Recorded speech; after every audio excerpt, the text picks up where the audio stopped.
Welcome to Jackalopes Explore. I'm Floyd Whiting. I'm Madison Danforth. I'm Steve Sisson. And I'm Aaron Linden. And we're your Jackalopes. Now, do you remember when everyone was worried about asteroids hitting the Earth? You guys remember this time period? We still are. I think, I don't think it hasn't. Well, see, there's a lot of people who are concerned about that, but there was a time period when, like, 2012, the movie came out. Oh, yeah. Yes. The whole Mayan thing and all that. Yeah. Absolutely. Yeah. Well, what if I told you that asteroids were actually the better selection for the things that could collide with Earth? They're the high point. So in this episode, we're going to explore cataclysmic events that could take place on Earth. And the one that I was assigned were gamma ray bursts. And these things are absolutely terrifying. Now, it's kind of long, but gamma ray bursts are the strongest and the brightest explosions in the entire universe. And they're thought to be generated during the formation of black holes. There are two types of gamma ray bursts. Both bad. Both very, very bad, yes. Gamma equal bad. There are short and long. Long GRBs only last about a minute. And astrophysicists believe that they're actually produced by a dying star or a supernova. And I think everyone's pretty familiar with what a supernova is. Short GRBs are believed to be the result of the collision of two neutron stars, and they last less than a second. Now, both of these events do produce black holes. It's when these black holes, basically within their orbit, their rotation, they wind up magnetic fields in hot gas.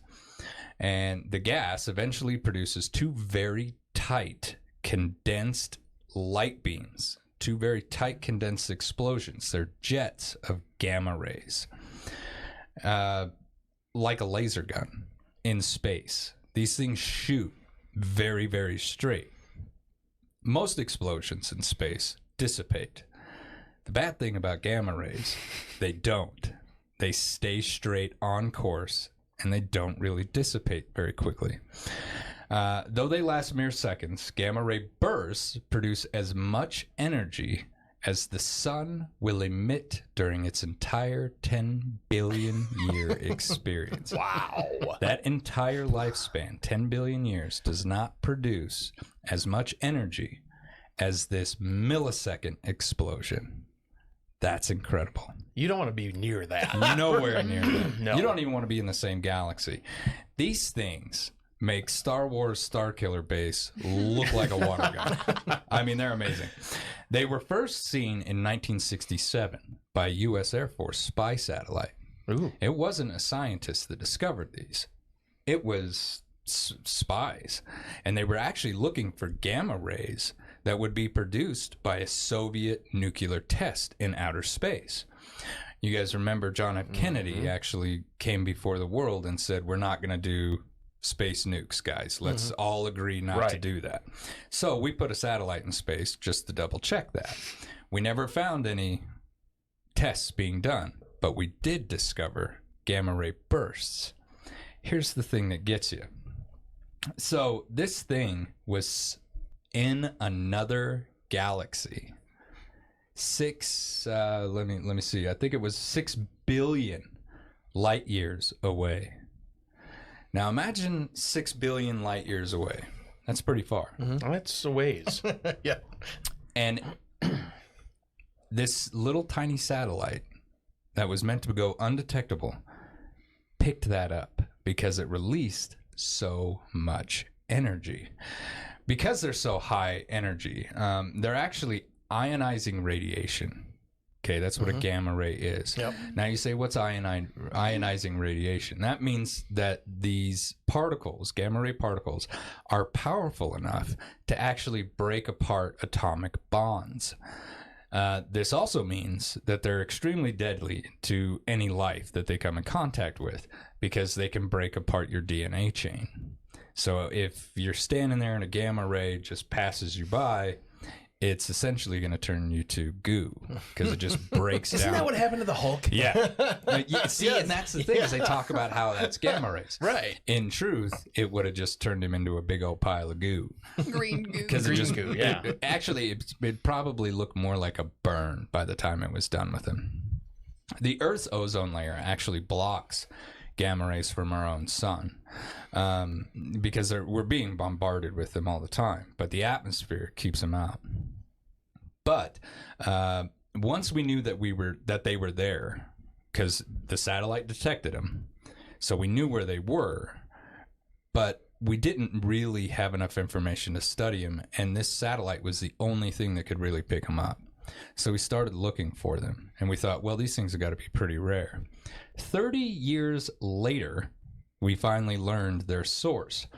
A gamma ray burst was finally seen in another galaxy 6 billion light years away.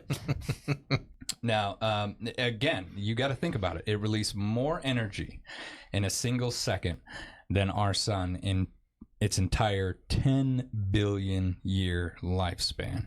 A mere second. They are the brightest events in the entire universe. And our universe, unfortunately, is full of these. So, on average, how many do you think we see? Ooh. Let's go around the table. On average, how many gamma ray bursts do we detect? Like you said, like how many per year? How many per decade? Let's go per year. Okay. I'm going to say we see 50 per year. 50 per year? Yeah. Okay. Madison? I'm going with 45. 45 Ooh, per year. $1. Like, That's Price is hurtful. Right. That's me. just hurtful. That's me. Aaron? I'm going 1,200. Oh, 1,200. Whoa. I'm really going high. high. I'm going for the Going moon. way Yeah. high. You're All not right. gonna go. You're not gonna get on the game show. Yeah. On average, we see one a day. Woo. So 360 a year. 365 Wow. a year on average. Now you got to say on average because we might go 2 or 3 days Right. without seeing one, and we might go one day where we see 4. How terrifying is That's a that? busy day. These things are galaxy killers. Yeah. These things wipe out life. Now, so far, we've only seen these things outside of the Milky Way.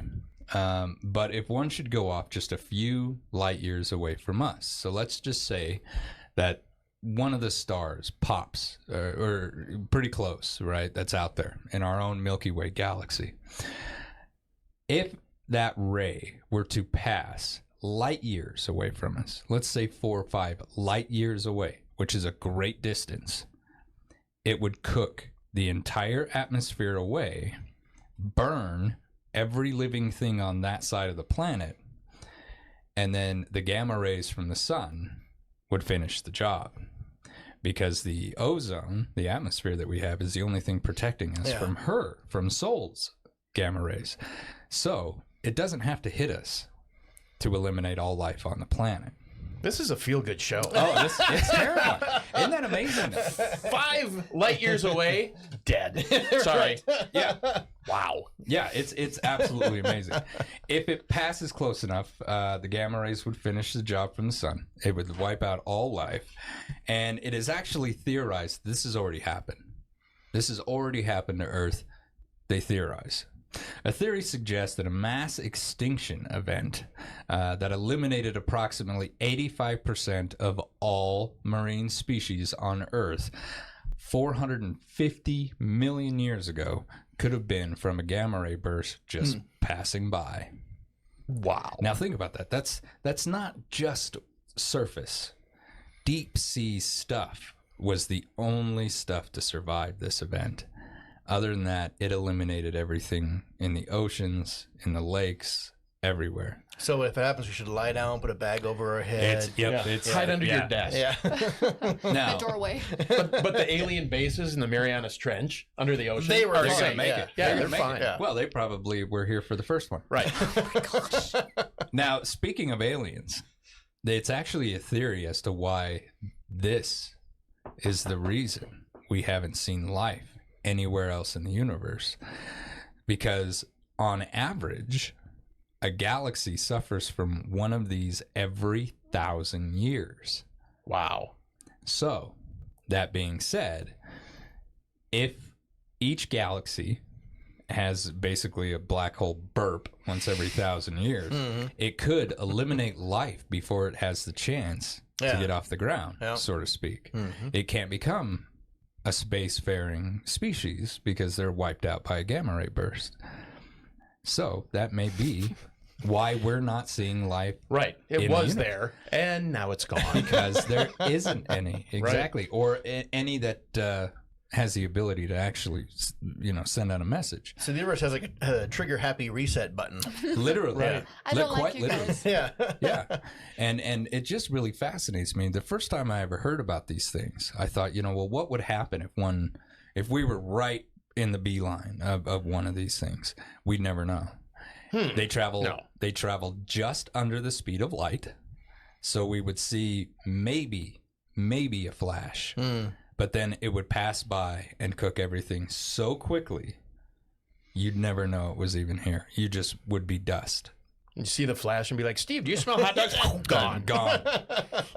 Not here. And hot dogs are erased from existence forever. Ever. No one even knew Yeah. they existed. Done. And Yeah. no That one would would be ever such know. a sad world. I love hot dogs. Love hot dogs. There'd be no one around to eat them. I know. This kind of makes me think of like the guy playing the role playing or whatever video game, and he gets upset, frustrated, hits the reset button. Hits He's the like, reset I'm just button. doing it over Right. again. Nuke them all. This is Flipping the table on the universe's Monopoly reset board. Oh, that's my dad. Yes. Your dad's a gamma ray burst. Comes to Monopoly, man. It's just, could you imagine being the individual sitting there who's like, I didn't detect any nuclear explosions, but I've got something more horrifying if you guys want to hear about it. Excuse me. We don't need to worry about the nukes, guys. And another thing is it's one of those situations where it doesn't matter.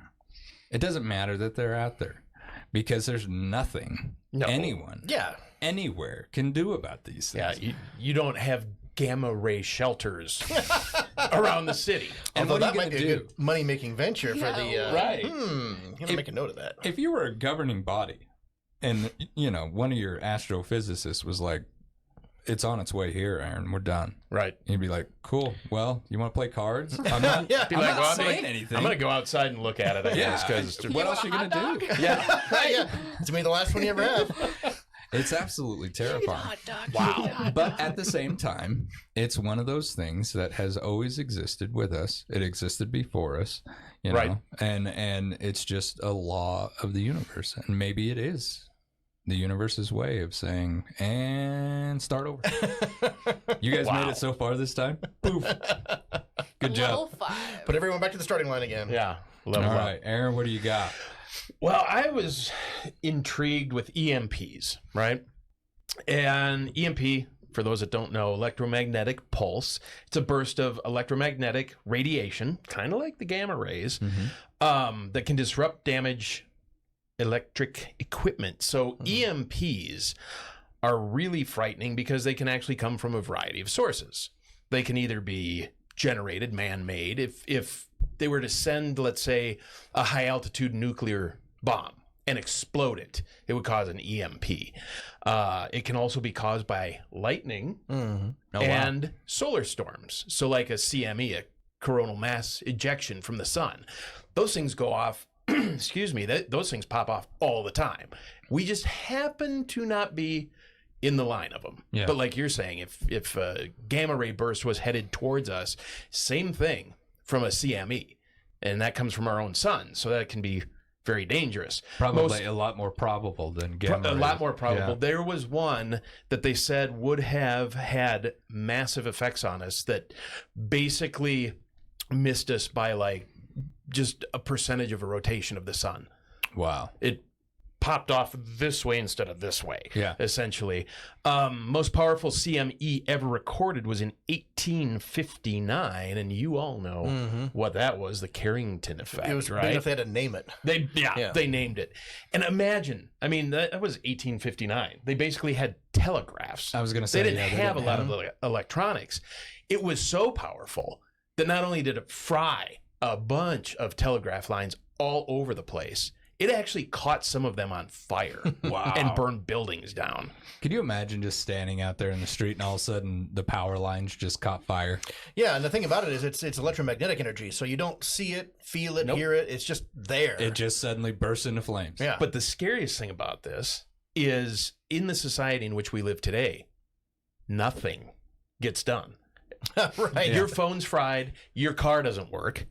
You don't have electricity. You can't go to a Stuff Mart and buy anything because it's all barcoded. You can't pump gas. You can't anything. Yeah, you can't do cash transactions or anything like that. It would knock us back to the Stone Age. Yeah, basically. Aaron, when these things hit an electronic device, does that device eventually reboot, or is it just cooked? It's done. If it's on, it fries. So, like, Wow, if so your it's- car's not running, chances are, and they've actually started putting some, almost like a Faraday cage in most vehicles nowadays. So if an EMP were to happen, chances are your car might be okay. Okay. But like my motorcycle, perfect. Doesn't have a computer in it. Yep. Carburetor. So that would run. I Right. just can't get gas for it without siphoning somebody. But if it's on, you're in trouble. One of the best Faraday cages that you can get relatively cheaply is a metal garbage can. with the Really? lid. With a lid. Yep. Or Wow. by flipping it over. But Yeah. generally, yeah, you want a lid on it. But that's one of the best ones out there, actually. Some of the other things that kind of cause potential EMPs, nuclear weapons, we covered that at a high altitude. Non-nuclear EMP weapons, so they're less powerful than a nuclear EMP, but they're also known as radio frequency weapons or directed energy weapons. So almost more of an EMP like a laser gun, more targeted at a certain transformer or building or something along those lines. So it wouldn't have the mass effect that a CME or a high altitude nuke would, but still disruptive. Solar storms, again, the coronal mass ejections. And then the other one was The GoldenEye satellite from James Bond. GoldenEye satellite is super scary. You never know. They might have something like that. I Well, mean, yeah. Well, chances probably I mean, that was are. 1995, so Bum, bum, bum. And then one that we don't necessarily often consider as an actual EMP, but a cyber attack, cyber weapons that could fry power grids, take out, water purification plants, things like that. So, Public Works. so kind of scary. But the Carrington, yes, was Yeah. big enough that it needed a name, and thank God we haven't seen one like that since. So for those who don't know, including myself, the Carrington event. Yeah, I don't know. So, powerful solar storm occurred in 1859, was one of the most powerful geomagnetic storms on record. Storm was named after a British astronomer, Richard Carrington, makes sense, who observed the major solar flare on September 1st of 1859, followed by the coronal mass ejection, the CME, that struck the Earth's magnetosphere just 17 hours later. Wow. So again, frightening. Hey, Floyd, I just saw this thing. What do you want to do? But you can't. Yeah. right, yeah. I mean, that Last game of hopscotch. At least you could, The hot dog. get some stuff in a Faraday. But quite honestly, if it doesn't fry my phone, it's fried the cell towers Right. because Yeah. we are absolutely not protected against this. Well, the Carrington effect was not an EMP event. It was caused by the CME.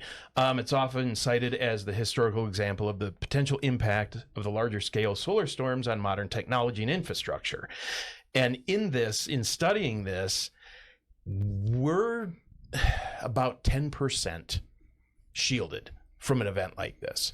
90% of our infrastructure has no shielding Yeah. whatsoever. So we would be in deep, deep doo-doo. Yeah, I believe that. Yeah. It's terrifying, especially since it can be man-made. Things like that can be man-made. Like Yeah, you're high talking about- altitude. intentional, yeah. You're that- talking about those guns too. I imagine, look, I'm the type of guy that if I was in charge I would have EMP guns. I would look at my scientists and say, let's start developing these, whether it's got to be in a rail cannon form or whatever you want to do. I want that on a ship. I want that in a plane. I want that to be able to, I want to be able to drop one somewhere. Yeah, the thing about that is that you kind of do it, and then society takes care of the rest. Exactly. Right. Exactly. It doesn't really hurt anybody directly, but then the chaos afterwards would just be self-fulfilling. Yeah. It would take care of The everything. vicious cycle. Of, Right? Yeah. You know, and it would be pretty chaotic, pretty horrible, because we take so many things for granted in this day and age. Wake up in the morning, you check your phone. You know, you're listening to your YouTube or whatever on the You're way watching to the work. Jackalopes podcast. You're watching Jackalopes podcast. As But you should be. then eating a imagine, hot dog. imagine everything just stops. Right. Everything. Imagine Sheridan just stops. What would happen? The whole place Yeah. goes dark. Well, the thing that's interesting is in modern society, how few people actually have basic survival skills. Yeah. I am one of them. No way. Yeah, the stuff that would like humanity needed at one point to get to where we are now. We're so far removed from that Yeah. that if we were to be put back into that situation, we wouldn't make it. It'd be a very small percentage of people. You know, if would not there make was an event that just removed any kind of electronic communication at all, how's Washington gonna disseminate information, Yeah. orders, Right. or anything like that? Yeah. And so I would like to believe that the U.S. military, at least, and maybe even the government, has something in place that if something like this happened, you know, hey, you're the Adjutant General of the Wyoming Army National Guard. If you can't reach the Pentagon, you're in charge. Right, yeah, You're right. the one in charge. You go straight to the governor and say, face to face, what do you want me to do? And we'll get it done. And so there is, you know, I imagine contingency, because here I am. I'm just an idiot sitting here talking about this. I imagine there's been some people who really put some thought into this kind of plan. I would You imagine. hope. Yeah, I Like would right hope. on. I would imagine that they all go to Cheyenne Mountain, of course, because they're going to right be down the road. safe. Yeah. And then we take care of ourselves. Right. So whatever happens, happens. And I love those scenarios that everyone tells you, especially around here. You know, they look at you and they say things like, well, I'm going to go up into the mountains, so I don't have to worry about that. For you and everybody else. Right. Yeah. Exactly. Like, that's going to be a pretty crowded place Yes. after a while. Yeah. There's not going to be as many deer and elk No. and stuff that you think there. There's going to be a lot more people. I'm not one that would be like, I'm going to the mountains. You're like, I'm staying home. Madison digging a ditch in the backyard. Yes. I got it. Making a moat. I would go steal some cows and raise them as pets. See, and That there would you be- go. that Therein would- presents That's a step challenge. one. Yep. That's because you got to get those cows from a rancher. He would just- like to keep those. Come on, little Yeah. friend. Be, Like, be, you're trying to coax them out them with away. hay. Yeah. be my friend. They're all been fried off. I won them with love. Love me All more. right, Steve, what do you got, brother? So, kind of tying into what you were talking about with the coronal mass ejections, of course, solar wind just disrupts things on a sure. regular basis. I mean, that's just a constant thing. But our atmosphere protects us from a lot of it. But once in a while, you get the big ones. And there was a blackout in Canada in 1989 that was just a lesser version of the Carrington. But it affected, like, it created a electrical current through most of North America in the ground. And it just happened to find a weak spot in Canada. But there were a lot of other power grids around in North America that had issues. We just had enough reserve power to survive it. But you know, those kind of things, we just kind of get lucky. We've had a few blackouts that have been kind of large ones, and we recover from them. But we know that grid is really susceptible to all kinds of different things, and it's just a domino effect once it starts to happen. Something I think is more interesting than the stuff that's going to end the world you can't do anything about is stuff like bit flip, where we just have like particles like protons that are shooting into the atmosphere all the time. And eventually, once in a while, one of them finds a computer chip and hits it and flips a 0 to a 1. And then weird stuff happens. Really? Yeah. Tell me more. Well, there was a gamer, a speedrunner, playing Super Mario one time, and all of a sudden Mario just levitates up. Now, it could be a glitch in the program, but it's a glitch that would take so many things lining up in exactly the right way to happen that they couldn't duplicate it. They think that it was a bit flip, a proton or some electrically charged particle hitting a chip in the game console. and causing a weird, the bit that keeps track of Mario's position in the game changed, and he all of a sudden teleported somewhere else. That's amazing. And there are a lot of crazy. other examples of stuff like that. There was an election in Belgium in 2003, I think it was. And this is one that like caught my attention because the guy got more votes than it should be possible to get. And the recount showed that he had received 4,096 more votes the first time than on the recount. And that number immediately got my attention because 4,096 in computer terms is significant.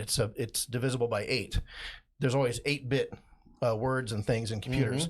And so the Commodore Amiga had 4,096 possible colors. So so 4,096 is not just a random number. There's bits, there's bytes, there's megabytes, kilobytes, gigabytes, terabytes. And so all of those are 1,024. It's not 1,000, it's 1,024 multiplying each time. And so 4,096 is divisible by 1,024.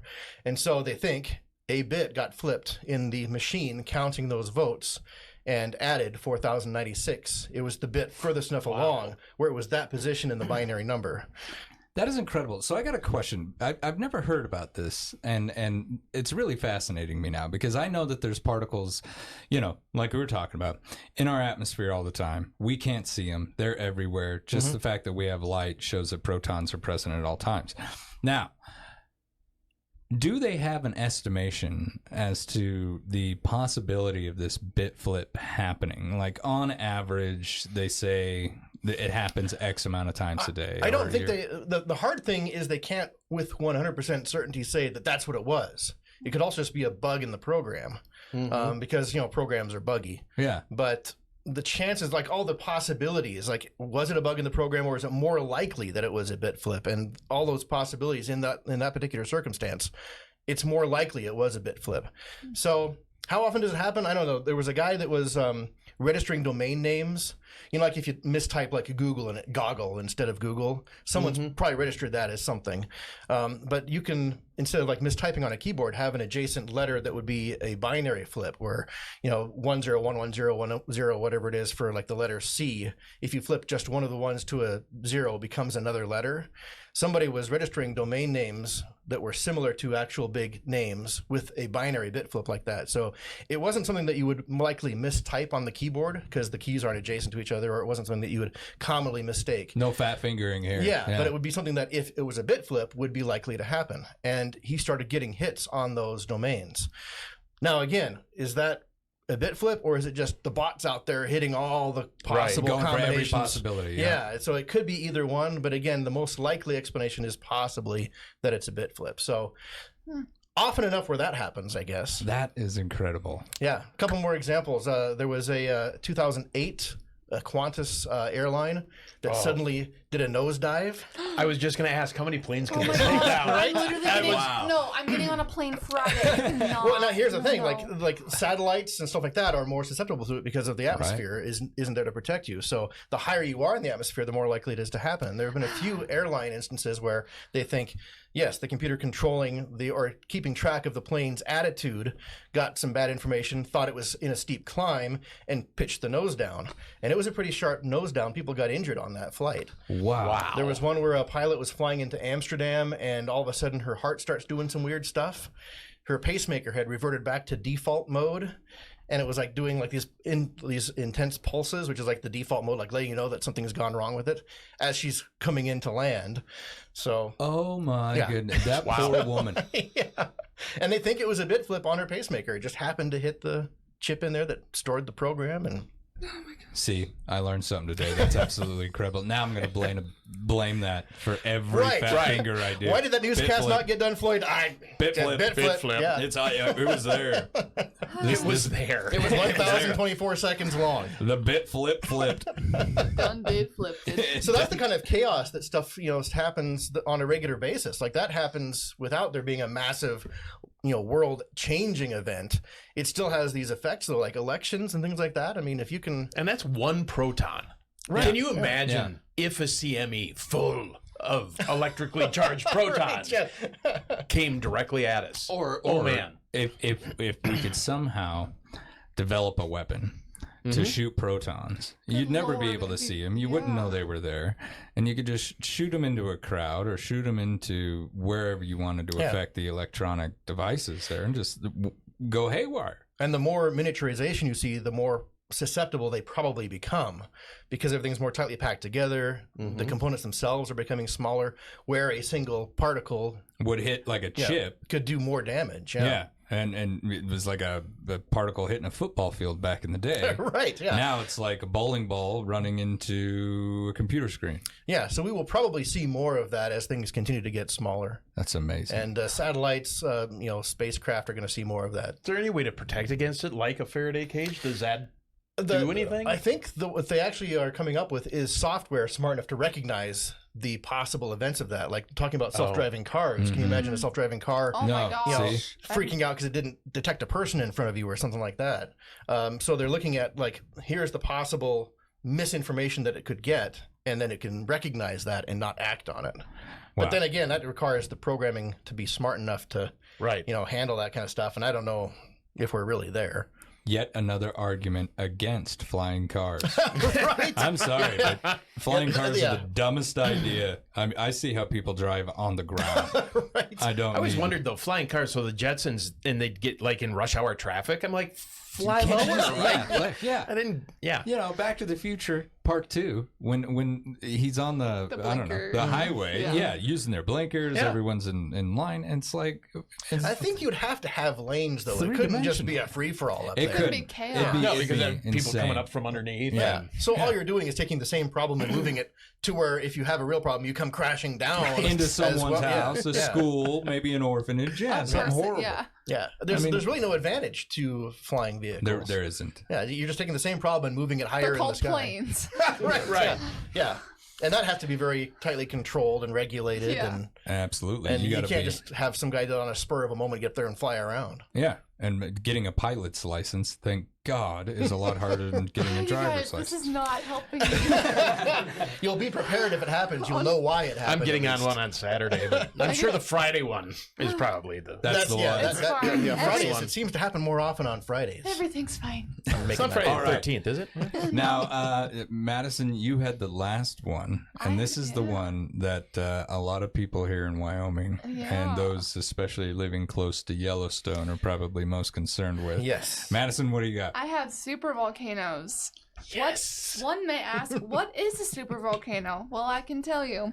It is a volcano that had an eruption with a volcanic explosivity index of 8, the largest recorded value on the index. This means the volume that it deposits for such an eruption is greater than 1,000 cubic kilometers, or 240 cubic miles. That's a boatload. Wow. That's yeah. Yeah. And so supervolcanoes occur when magma in the mantle rises into the crust, but is unable to break through it, and the pressure builds in a large and growing magma pool until the crust is unable to contain the pressure and ruptures.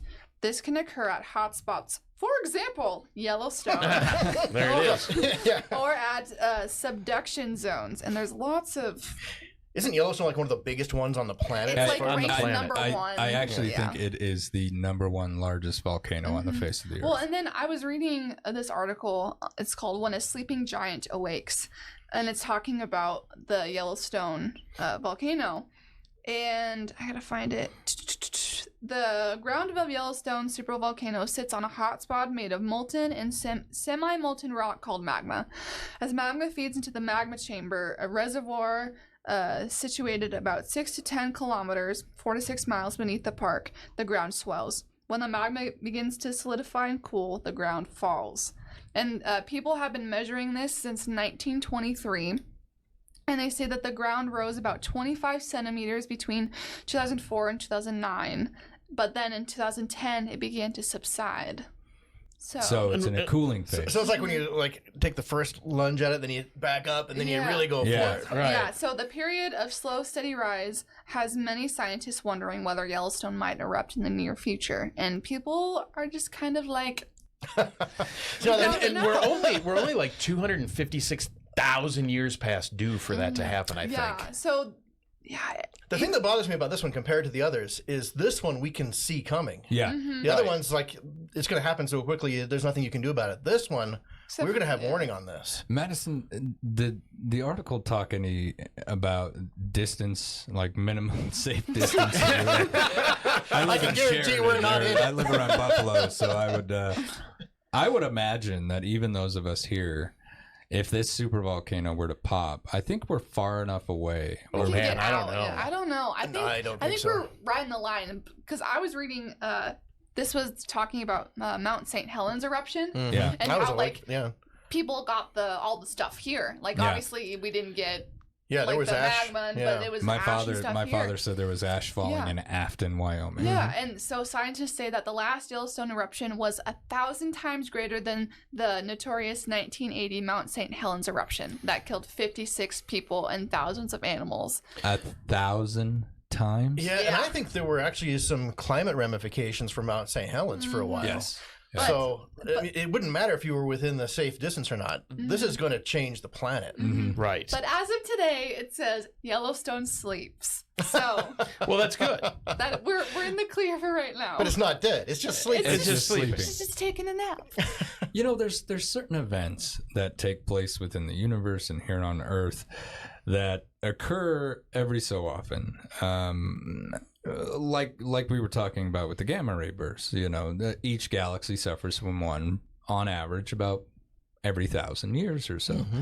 So we're living in a golden age, my friends. Right. You know, seriously, think about it. All these different events that could be taking place, that sleeping volcano, the gamma ray burst may or may not happen. I mean, they're quite abundant out there in the universe. And if one were to happen in the Milky Way, I would hope that it was clear across the galaxy when it did take place, because even Yeah. if it's just in our neighborhood, boy, we're in some rough shape. But that being said, this day and age, because it's the human condition, you know, we tend to forget really, really quickly. And so these cataclysmic events that have occurred throughout our history, we lose track of. And then they become myth, you know, and legend, and then they just fall off altogether. You know, the story of the flood and Noah, everyone knows it, but it started as Gilgamesh.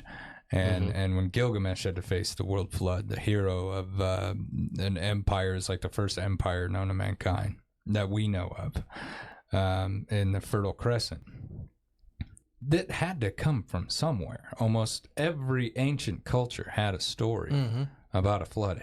Something had to have happened. Pole shift. What that maybe, and whatever that event was, we've forgotten about it. It's become myth. It's become legend. But the way that we see such a short period of time within our lives, you know, we're only here for 80 years on average max, and that's if you got a good run. You know what I mean? That's not very long. Even the United States, you know, everyone likes to walk around and talk about how big and bad we are. We're not that old. No. You know, We're one of the youngest countries we're one of out the there. youngest. I mean, how Yeah. long did Rome stand? How Right. long was Egypt an empire? You know, we're not even in the classroom yet. We're Right. still way in the back of the Still in hallway. diapers. Absolutely, Yeah. we are. Yep. And so, and a lot of people tend to forget that these dynamics change. Everything around us changes, and so it might be sleeping today, but you know, one burp. And how often do we have scientists that stand up and go, "Well, didn't see that one coming." Yeah, right. Yeah, Exactly. Sorry, but that happens a lot, you Yeah. know. And that's not a bash on science. That's just the way the world works. Yeah, well, these things are all educated guesses. They're all based on, you know, your best knowledge. The But that evidence that we knowledge, have. It's limited. It's very limited. And it's limited by our life experience, which is also limited. So, Well, and I know that you're scared of all of the things on the list here, but the good news is the blast radius, 50 miles. So if you're outside of 50 miles of Yellowstone, so that's not ground zero. it's not ground zero, Yeah. but it's still going to impact probably the Oh, yeah. entirety to the east Sorry, of it. Jackson. Yeah. I mean, Keep your skiing. So here's the That- question, though. Would you rather be at ground zero, See? or There we would you go. rather be outside? Deal with nuclear winter because Right. of all of the ash kicked up into the stratosphere and I'll tell you what, man, starvation is a hell of a thing to see. And it's slow and it's horrible and it makes desperate people. And desperate people do horrible things, even just for a bite of food. Now, make that a parent who wants to feed their children, you know. And every parent on the planet is in that situation. And there's a lot of people, you know, to our knowledge, this is the most people we've ever had on this planet. And I would probably guess that it's just the most people we've ever had on this planet. And so, you know, our history tends to show that there are mass extinction events that take place periodically, no matter what those might be. Maybe it's plague, maybe it's something from space, you know, an asteroid, gamma ray burst, whatever. But these things happen. And so I personally don't want to be around for the after effects.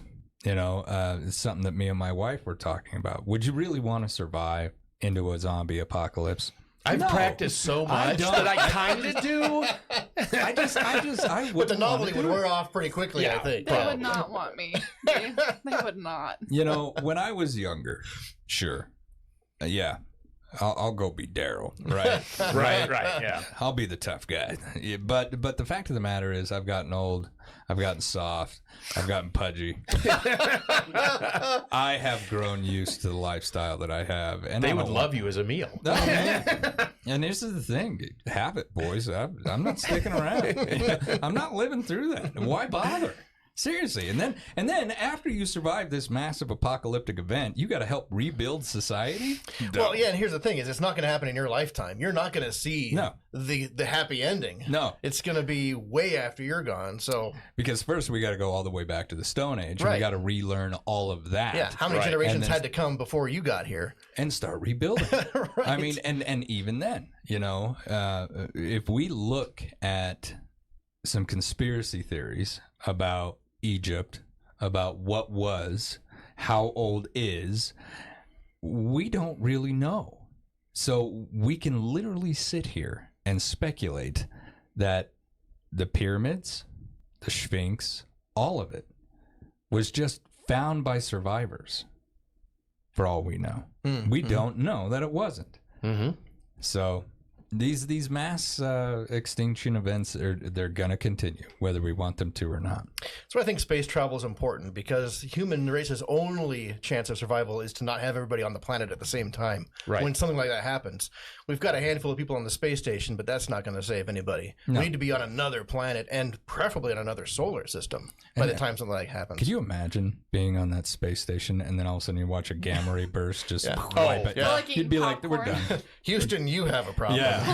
And you know, just look at your buddy and you're like, so you want to open the door? Yeah. Yeah. What would you do? What do you want to just sit here and suffocate slowly? We got no home to go back to, man. It's terrible. Yeah. So, but I think when we do eventually head to space, when we do eventually start colonizing planets, our legacy is not going to be us. Our legacy is not going to be the soft, pudgy us on that other planet. It's going to be robots. That's our legacy. That's what our memory will be going into the universe, not humans. Artificial intelligence. We will not be the ones conquering the galaxy. But our offspring, the robots, will. Artificial intelligence will, because they can survive on these planets. We can't. And they can run without us. They can make all the hot dogs they want. Yeah. They can make all the B movies and all that stuff. Yeah. And Steve, you want the last word on this one? I think it's important to live every day as if the gamma ray burst is coming because, I mean, there's nothing you can do about it. So have a good time while you're here. Absolutely. And we're here I for a would short agree. time, so make the most of it. You've been watching Jackalopes Explore.